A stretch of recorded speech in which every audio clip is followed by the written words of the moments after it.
Right now, investigators are trying to figure out why a Connecticut woman who was shot and killed by officers rammed a barricade at the White House and led Capitol Police on a wild chase with her one-year-old daughter in the back seat. Sources say 9 months before the incident, Miriam Carey told officers in Connecticut that President Obama put her home under electronic surveillance and that she was communicating with him. According to the source, Carey told police she was a prophet and predicted the president would put the city of Stamford under a lockdown. Delusional statements that President Obama was listening to her and communicating and so on. So they're going back over those reports to see if any of that can enlighten them. Today, investigators found medications to treat schizophrenia, bipolar disorder, and an antidepressant in the dental hygienist's home. A dentist says she worked in his Stamford office for about 2 years before she was fired.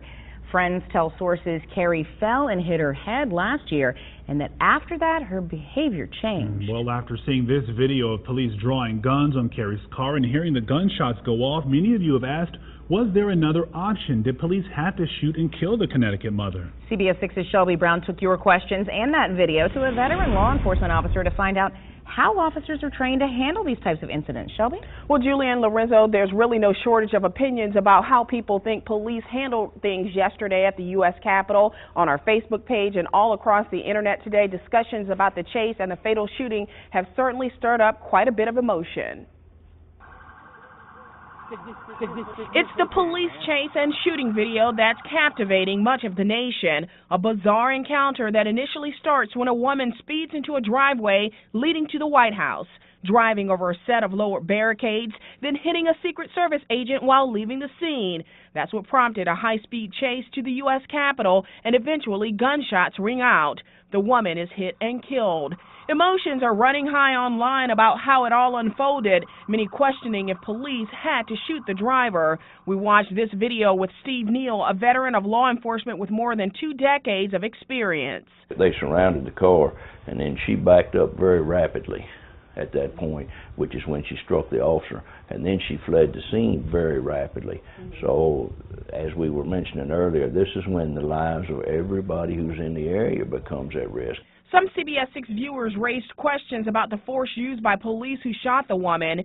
She had a young child in the car at the time. One viewer writes, quote, "They knew the baby was in the car. Shooting into it was reckless. How would they have explained it if the little girl died as a result of it?" End quote. Another viewer adds, quote, "She was driving her weapon. Regardless of what she had going on, they tried to take her without use of lethal force. They ended up using a last resort." End quote. Neal says when a threat is imminent, deadly force is used. What the law enforcement officer is thinking about is ending the threat to life. That's what's in your mindset. The situations are changing so quickly.